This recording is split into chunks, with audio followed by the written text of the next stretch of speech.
I lied to my boyfriend of 3 years after prom, sent him home, and then met up with another guy. When I was in high school, I had this boyfriend, let's call him Mark. We had been together for 3 years and were pretty serious. He was the sweetest, most caring guy you could imagine. He'd always go the extra mile to make sure I was happy and felt loved. We had a great relationship, and honestly, he treated me like gold. I could tell he was head over heels for me, and I loved him too. But I was young and curious, and maybe that's what led me to make the worst decision of my life. It all started a few months before prom. Our school was buzzing with excitement, and everyone was talking about who they were going to ask and what they would wear. Mark and I had been dating for so long that it was just assumed that we would be going together, so he didn't really do a big proposal or anything. He just casually asked me one day if I wanted to go with him, and of course, I said yes. As prom night approached, we started making all the necessary preparations. I bought a beautiful dress, Mark rented a tux, and we both got our hair and nails done. It was going to be a perfect night, or so I thought. On the night of prom, Mark showed up at my house with a corsage that matched my dress perfectly. He looked so handsome and sweet, and I felt like the luckiest girl in the world. We took pictures with our friends and then headed to the venue. Prom itself was magical. We danced, laughed, and enjoyed the night together. Everything seemed perfect. But as the night was winding down, I could feel the tension between us starting to build.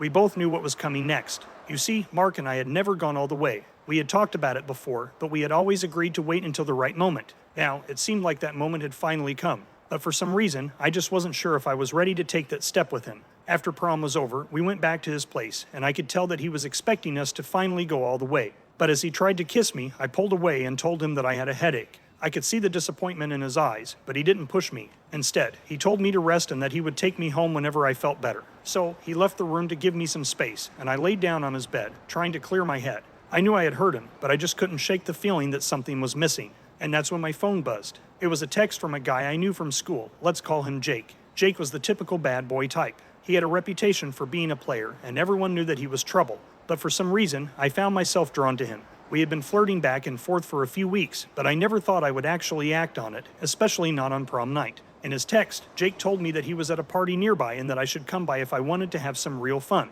And for some reason, I decided to take him up on his offer. I lied to Mark, telling him that my headache was getting worse and that I needed to go home to rest. He was concerned, but he agreed to drive me home. As soon as he dropped me off, I snuck out of my house and made my way to the party where Jake was. I knew it was wrong, but I couldn't help myself. I wanted to feel the thrill, the excitement that I thought was missing from my relationship with Mark. And so I went. When I arrived at the party, I found Jake hanging out with his friends. He looked so different from Mark. His hair was a bit disheveled, and he had this confident, smug grin on his face. He was dangerous, and that's what attracted me to him. We spent the night drinking, dancing, and flirting. It was exhilarating, but deep down, I knew it was wrong. Eventually, we ended up alone in one of the bedrooms, and before I knew it, we were going all the way. It felt exciting in the moment, but as soon as it was over, I was consumed by guilt. I knew what I had done was a huge betrayal to Mark, who had been nothing but loving and supportive of me. I had thrown away 3 years of a beautiful relationship for a one-night stand with a guy who didn't even care about me. I felt disgusted with myself. The next morning, I snuck back into my house, feeling like the weight of the world was on my shoulders.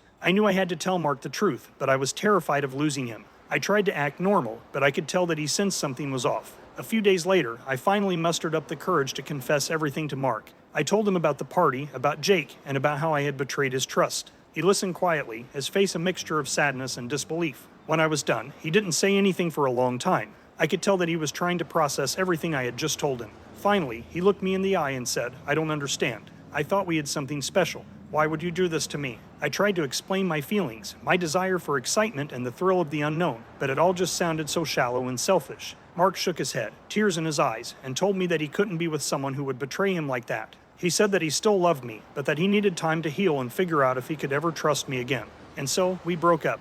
I was devastated, but I knew that I had brought this on myself. I had traded a wonderful, loving relationship for a fleeting moment of excitement, and now I was paying the price. In the weeks that followed, I tried to move on with my life. But everywhere I went, I was haunted by my memories of Mark and the life we could have had together. I realized that I had made a huge mistake and that I would do anything to get him back. But it was too late. Mark had moved on, and he was now dating someone new. I heard through the grapevine that he was happy and that he had finally found the love and trust that he deserved. And as much as it hurt, I knew that I had no one to blame but myself. As for Jake, he turned out to be just as much of a jerk as everyone said he was. He never even tried to hide the fact that he was seeing other girls behind my back, and eventually, he stopped talking to me altogether. I realized that I had given up something real and meaningful for someone who didn't even care about me. Looking back, I wish I had made different choices. I wish I had been honest with Mark about my feelings and given us a chance to work through them together. I wish I had valued what we had, instead of chasing after something that was never going to make me happy. But life doesn't give us do-overs, and we have to live with the choices we make. Now, years later, I still carry the guilt of what I did to Mark. The experience has taught me a lot about myself and the importance of being honest and true to the ones we love. I've since moved on and have been in other relationships, but I still find myself comparing them to what I had with Mark. He set the bar so high, and I often wonder if I'll ever find someone who can truly measure up to him. Sometimes, late at night, I think about reaching out to him, just to see how he's doing and maybe apologize once more for the hurt I caused. But I know that it's not my place to disrupt his life, especially when he's moved on and found happiness. If there's one piece of advice I could give to anyone reading this, it would be to cherish the love you have and not to take it for granted. Don't let the allure of something new and exciting blind you to the beauty of a committed, loving relationship. Sometimes, what you're looking for is right in front of you, and you just need to open your eyes and see it. What a sad story. How is it that some people can make mistakes like this so blindly? Do they simply run off of instinct instead of rational thought? What are your thoughts on this one? Let us know in the comments section below. When you subscribe, be sure to click the notification bell. Click here for more Tangled threads.